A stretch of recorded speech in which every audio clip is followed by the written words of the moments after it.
Hello प्यारे बच्चों, जैसा कि हम आपसे ये कहना चाहते हैं कि हम आज लेक्चर 3 स्टार्ट करने वाले हैं और वैद्युत क्षेत्र और विभव वाले फर्स्ट चैप्टर का, ठीक है, जिसका पार्ट 1 हमने यहाँ पे दिया हुआ है, राइट। एक बात हम आपको बताना चाहते हैं कि जो आपका वीडियो होगा वो ट्राई किया जाएगा कि वो 30 मिनट से कम ही हो और उसमें एक लेक्चर में कई पार्ट बनाए जाएं कि आपको आसानी से वो चीज़ें क्या हो सके, समझ में आ सके, राइट। और कल से ये 100% श्योर होगा कि आज से आपका तो 11th का सिलेबस स्टार्ट हो गया और 12 का सिलेबस जो है वो स्टार्ट हो गया और 11th का भी स्टार्ट हो जाएगा। और ट्राई करेंगे हम कि जो 10th का मैथ है बस उसको पढ़ाया जाए, राइट। और ये 11th और 12th का जो फिजिक्स है वो चलता रहेगा और इसी में आगे पढ़ेंगे हम, ठीक है। तो और हाँ, एक बात और कहनी थी आपसे कि जो आपका ये वीडियो होगा वो हमेशा सुबह 4 से लेकर 9 बजे के बीच में अपलोड हो जाएगा, ठीक है। तो दिन भर में क्या करेंगे, आप इसको अच्छे से नोट्स बना लेंगे और फिर से नेक्स्ट डे आप प्रिपेयर हो जाएंगे। तो एक वीडियो को आप दिन भर में आसानी से पढ़ सकते हो, बहुत इजीली पढ़ सकते हो और समझ भी सकते हैं। और डियर, अगर कोई भी प्रॉब्लम हो, ठीक है, आपको किसी भी न्यूमेरिकल प्रॉब्लम में लगता है कि सर ये चीज़ें हमें समझ में नहीं आई, तो आप कमेंट में हमें बताइए कि सर ये चीज़ें हैं और इसको कैसे किया जाएगा। तो हम उसको हम बताएंगे आपको। एक बात और कह दें हम आपसे कि अगर पॉसिबिलिटी होगी, राइट, तो क्या किया जाएगा, जब ज़्यादा कमेंट्स आएंगे तो क्वेश्चन जो पूछे रहेंगे आपको, तो उसके लिए एक सेपरेट वीडियो बनाया जाएगा जिससे कि वो सारे बच्चे समझ पाएँ जो वीडियो देखते हैं, अच्छे से देखते हैं, ठीक है। और आप बात मानिए, अगर आप अच्छे से देखेंगे और बहुत अच्छे से इस पर वर्क करेंगे तो आपको फिजिक्स में कोई पीछे कर ही नहीं सकता है। ये 100% श्योर है कि अगर आप बहुत अच्छे से पढ़ रहे हो और कुछ करना चाहते हो फ्यूचर में, तो याद रखो ये तुम्हारी स्टडी जो है वही तुम्हें आगे बढ़ाएगी। तो आप इसको बहुत ही अच्छे से पढ़ोगे और उसके बाद जो भी कोई प्रॉब्लम होती है तो आप हमें क्या करोगे, कमेंट में बताओगे कि सर हमें ये प्रॉब्लम हुआ है, ठीक है। तो चलो पढ़ा जाए। अब देखो, पहले लिखा है इलेक्ट्रोस्टैटिक एंड विभव, ठीक है। तो आप ये बताइए, इलेक्ट्रोस्टैटिक विभव की बात करें हम तो वैद्युत क्षेत्र एंड विभव, तो वैद्युत क्षेत्र को क्या कहेंगे, इलेक्ट्रिक फील्ड एवं एंड विभव को पोटेंशियल कहते हैं। ये आप याद रखोगे यार, ये आपको बताना ना पड़े। आप 12 के स्टूडेंट हो, बात मानिए, बिना इंग्लिश के आगे कुछ होने वाला नहीं। आप कोई भी स्टडी करोगे, कोई भी एंट्रेंस दोगे तो उसमें आपके एग्जामिनेशन में चीज़ें पूछी ही जाएंगे। वैसे हम कई चीज़ों को आपको बताएंगे कि कैसे पढ़ना है, कैसे क्या करना है, वो सारी चीज़ें हम आपको बताएंगे। कौन सा 12 पढ़ने के बाद क्या करना चाहिए, क्या नहीं करना चाहिए, कैसे करना चाहिए, वो सारी चीज़ें हम आपको इन्फॉर्म करेंगे। पर आप याद रखो कि जो भी इंग्लिश टर्म लिखा जाता है आप उसको क्या करते जाओगे, उसको पढ़ते जाओगे, ठीक है।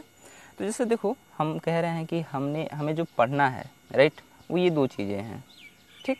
और हमने जो पढ़ लिया है वो 2 चीज़ें हैं। देखो क्या पढ़ लिया है, हमने परिचय पढ़ लिया है। जैसे कि जो चैप्टर हमने पढ़ रहे हैं वैद्युत क्षेत्र और विभव, उसमें सबसे पहले ये स्टार्ट कहाँ से हुआ, इसका जन्म कैसे हुआ। तो हमने देखा था कि एक साइंटिस्ट थे जिनका नाम था गिलबर्ट। पहला था थेल्स, उसके बाद आए डॉक्टर गिलबर्ट, उसके बाद है फ्रैंकलिन, ठीक।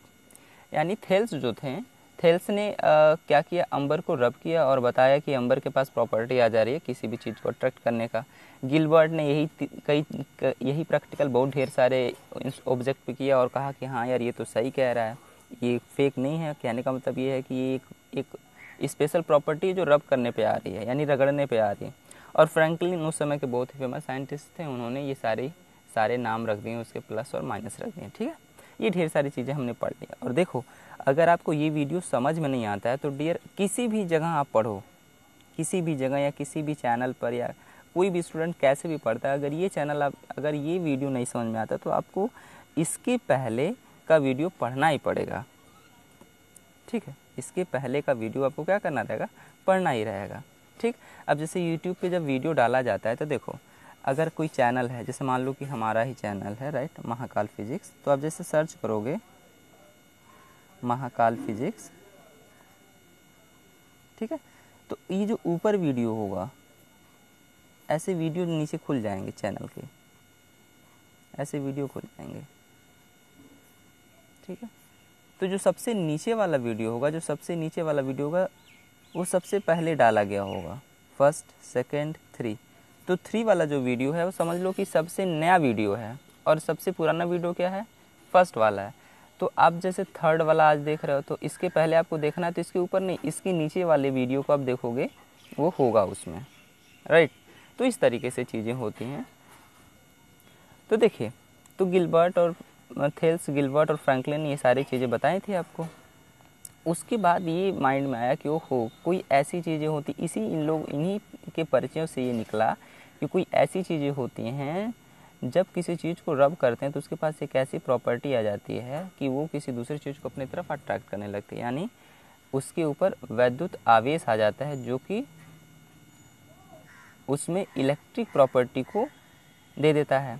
उसके बाद हमने देखा कि किसी भी ऑब्जेक्ट का प्लस और माइनस होने का क्या मतलब, देखो प्लस और माइनस होने का बस मतलब ये है कि ऑब्जेक्ट एक पे इलेक्ट्रॉन, जैसे कि अगर हम बात करें, जैसे कि प्लस और माइनस की अगर हम बात करें प्लस और माइनस की, तो 2 ऑब्जेक्ट हो तुम्हारे पास, ठीक है, 2 ऑब्जेक्ट है तुम्हारे पास, तुमने इसको प्लस चार्ज कह दिया, इसको नेगेटिव चार्ज कह दिया।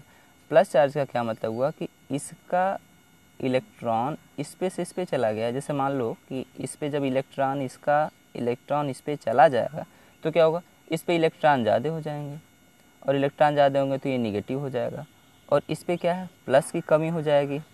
इसका मतलब प्लस क्या है, यानी इलेक्ट्रॉन दे दिया, इसका मतलब जो प्लस है वो क्या हो गया, अधिक हो गया। इसमें प्लस अधिक हो गया, इसमें माइनस अधिक हो गया, तो इलेक्ट्रॉन अधिक हो गया, तो इस वजह से हम कहेंगे कि ये प्लस माइनस। देखिए, ये आप कभी नहीं कह सकते। देखिए यहाँ पे प्लस और minus, that is only name, एक नाम है ये, ठीक है, एक नाम दिया गया है इसको कि इसके पास प्लस चार्ज है, इसके पास माइनस चार्ज है, ठीक है, एक सिंपल नाम दिया गया है। तो आप याद रखोगे, अगर कोई कह दे कि बताइए 2 प्लस कूलाम चार्ज और माइनस 2 कूलाम चार्ज, क्या दोनों सेम है, तो आप बताओगे हाँ दोनों चार्ज में तो सेम है, बट इनका नेचर जो है वो क्या है, नेचर यानी प्रॉपर्टी, जो गुण है वो अलग अलग है, लेकिन जो चार्ज हैं वो क्या है, सेम है। एक पे पॉजिटिव चार्ज और एक पे नेगेटिव चार्ज है। ये आप नहीं कहोगे कि +2 कूलाम चार्ज बड़ा है -2 कूलाम चार्ज है, ये कभी नहीं कहोगे आप। प्लस माइनस बड़ा छोटा नहीं कहते हैं कि जैसे +3 है और -3 है, तो इन दोनों में से क्या बड़ा होगा, तो ये आप कह दोगे ये है ऐसे बड़ा होगा, नहीं, ऐसा कुछ नहीं, ये कोई नंबर नहीं है, ठीक है, एक चार्ज है, याद रखना आप, ये आप कभी नहीं कह पाओगे। जैसे मान लो कि कहा जाता है कि बताइए 1 coulomb charge +1 coulomb charge is greater than -3 coulomb charge, नहीं, ऐसा कुछ नहीं है, ठीक है। होगा क्या, देखिए इसमें जो नंबर ऑफ चार्ज हैं, चार्ज तो इसमें ज़्यादा हैं क्योंकि 3 कूलाम चार्ज इसमें ज़्यादा है, चार्ज की वैल्यू इसमें कम है, तो ये गलत है। प्लस का मतलब ये होगा, सही क्या होगा इसका, देखिए, अरे भाई कहने का मतलब हमारे ये है कि 1 कूलाम चार्ज लिखा हुआ है और 3 कूलाम चार्ज लिखा हुआ है, तो अब बताइए कौन ज़्यादा है। हमने कहा प्लस और माइनस को अगर आप देखें, ओनली ये बता रहा है कि इस पे से इलेक्ट्रॉन गया है और इस पे इलेक्ट्रॉन आया है। तो अगर हम -3 लिख दें, देखिए 3 कूलाम का कहने का कुछ बहुत ही अलग मीनिंग होता है, राइट। अगर हम आपसे ये कह दें कि इसके ऊपर 1 कूलाम चार्ज है, इसका मतलब ये इतने इलेक्ट्रॉन को जैसे मान लीजिए कि ये ऑब्जेक्ट है, ये बी ऑब्जेक्ट है, ये ए इसका चार्ज है और बी इसका चार्ज। तो देखो हुआ क्या है कि 1 कूलाम चार्ज मतलब ये कि ये इतने इस पे से इतना इलेक्ट्रॉन निकल गया है कि इस पे 1 कूलाम चार्ज बचे, ठीक है, मान लेते हैं कि कुछ इलेक्ट्रॉन निकला है और इस पे इतना इलेक्ट्रॉन आ गया है, इतने ढेर सारे इलेक्ट्रॉन आ गए हैं कि इस पे -3 कूलाम चार्ज आ गया है, समझ रहे हो आप। तो हमारे कहने का मतलब ये है कि माइनस और प्लस का ये मतलब नहीं है कि जैसे कि हम मैथमेटिक्स में लिख देते हैं -+3 is greater than +3 is greater than -2, तो ये चीज़ें यहाँ पे नहीं है। यहाँ पे देखिए +3 +1 इज, तो ऐसा नहीं है।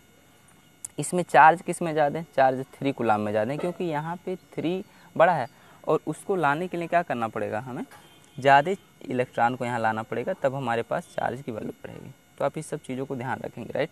और हमने इसके बाद हमने इलेक्ट्रॉनिक प्रिंसिपल पढ़ा था, जैसे कि अगर हम किसी चीज़ को कोई हमारे पास न्यूक्लियस है, इस तरीके से कोई सब्सटेंस है और उसके चारों तरफ इलेक्ट्रॉन रिवॉल्व कर रहे हैं, कोई सब्सटेंस है, उसका ये न्यूक्लियस है और इसके चारों तरफ इलेक्ट्रॉन रिवॉल्व कर रहे थे।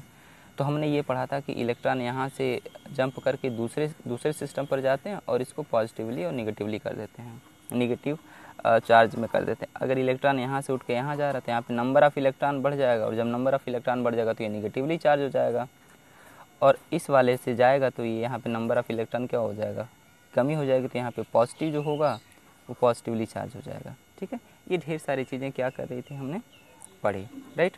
देखिए, ये जो रिकैप हमने दिया है कि हर एक लेक्चर में नहीं होगा, बस याद रखिएगा कुछ समय बाद ये रिकैप जो है वो थोड़ा सा कम कर दिया जाएगा। तो आप याद रखोगे स्टूडेंट, आप बहुत अच्छे से पढ़ने की कोशिश करोगे, कोई भी आपको पछाड़ न पाए, और आई श्योर कि आप बहुत अच्छा करोगे। हमें पता है आप कितना मेहनत करते हो, सारी चीज़ें हमें पता है, ठीक है।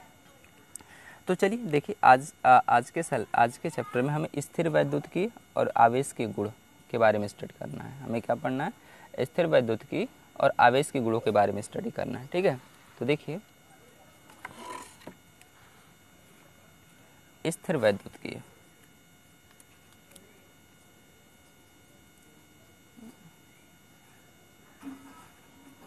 स्थिर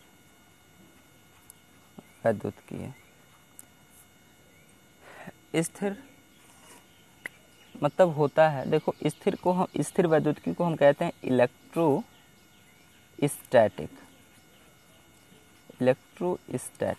जो इलेक्ट्रोस्टैटिक चैप्टर है, इलेक्ट्रोस्टैटिक जो हम नाम लिख रहे हैं, इलेक्ट्रोस्टैटिक के अंतर्गत ही हमारा आवेश,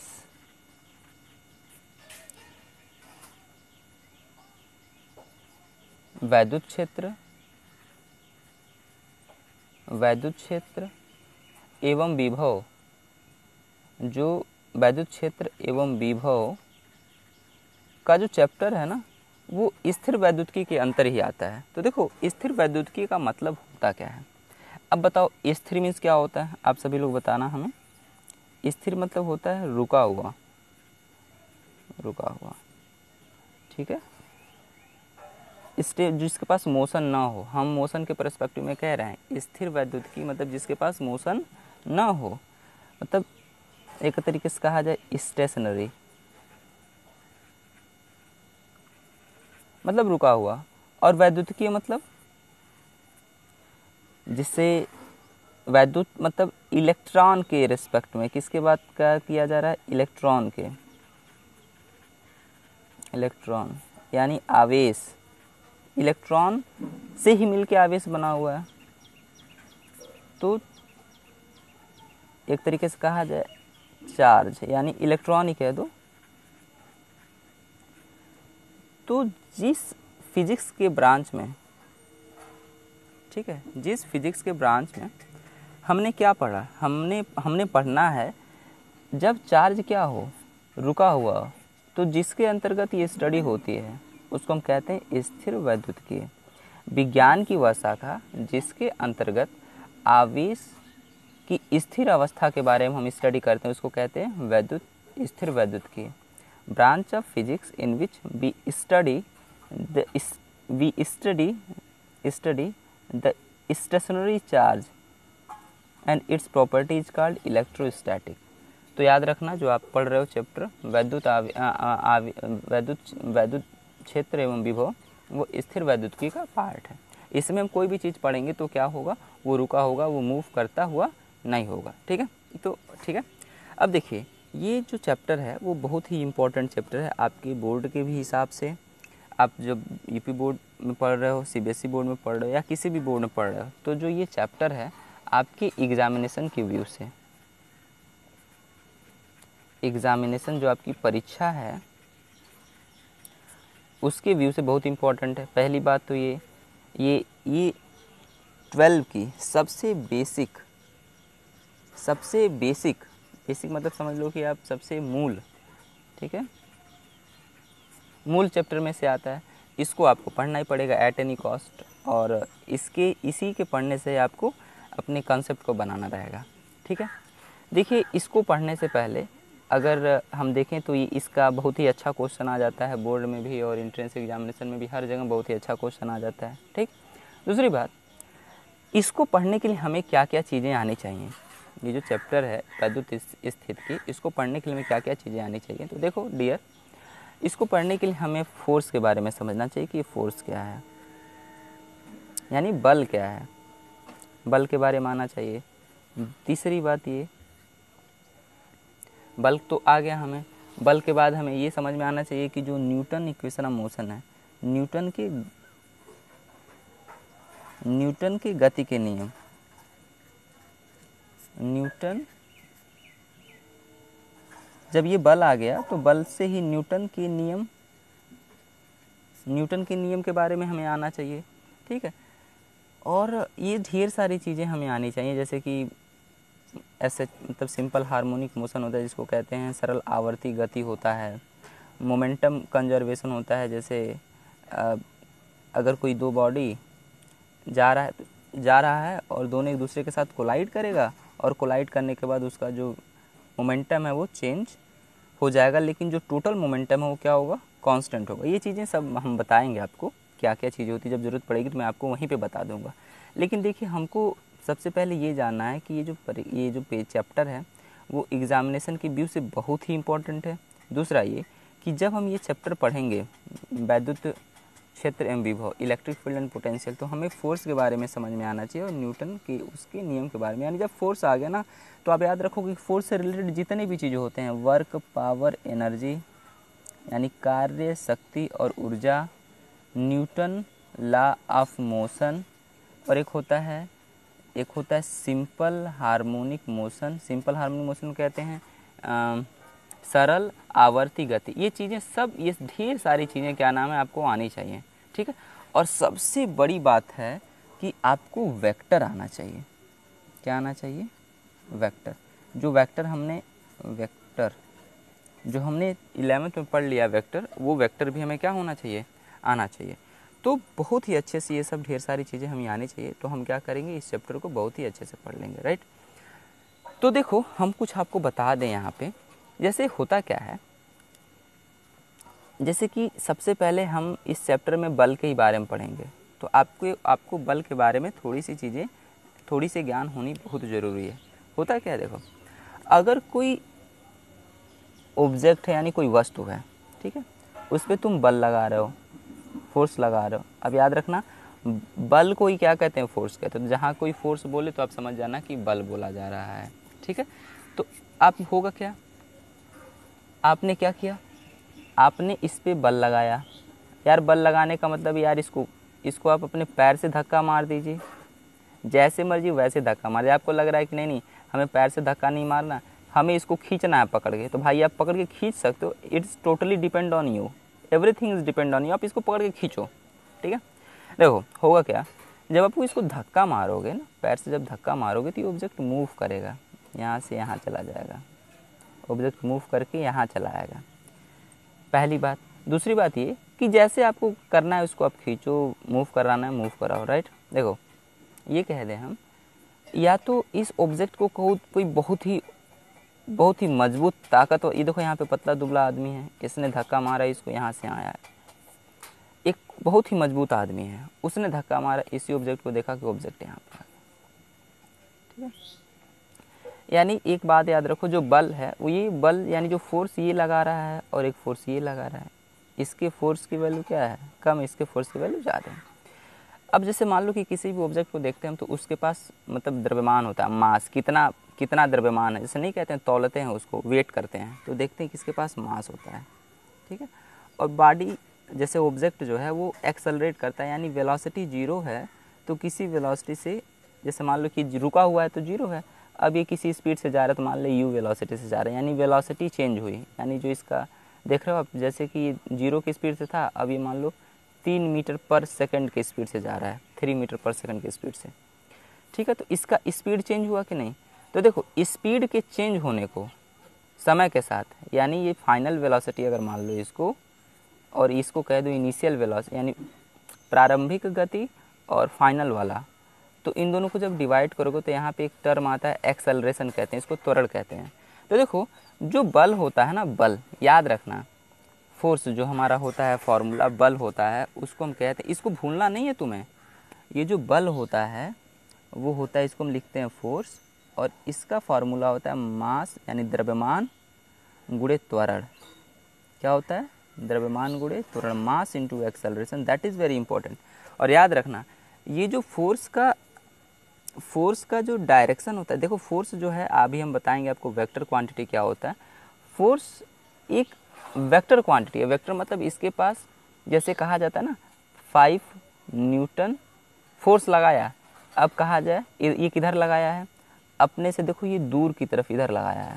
मतलब अगर हम कह दें तो मेरे जैसे आप बैठे हो तो लेफ्ट से किधर की तरफ लगाया है, राइट की तरफ, इधर से इधर देखो तो ये लेफ्ट से राइट की तरफ लगा है कि नहीं फोर्स, तो लेफ्ट टू राइट।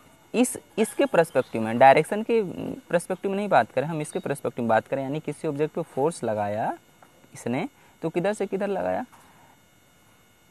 लेफ्ट से राइट की तरफ इसने फोर्स लगाया, और ये हो गया F equal to m into a. That is कि ये आपके पास ये होता है आपके पास फोर्स, और आपको याद रखना फोर्स को दिखाने के लिए बहुत ही इंपॉर्टेंट चीज़ मैं बोल रहा हूँ, फोर्स को बताने के लिए हमें ये देखो ये चाहिए कितना न्यूटन लगाया, 5 न्यूटन फोर्स लगाया, और उसका डायरेक्शन क्या है, उसका डायरेक्शन क्या है, ये होना बहुत इंपॉर्टेंट है डियर, राइट। तो ये आप अच्छे से जान लोगे कि ये 5 न्यूटन फोर्स और लेफ्ट टू राइट, तो ये डायरेक्शन जो है बहुत ही इंपॉर्टेंट है, राइट। तो अभी नेक्स्ट वीडियो में हम देखते हैं। All the best.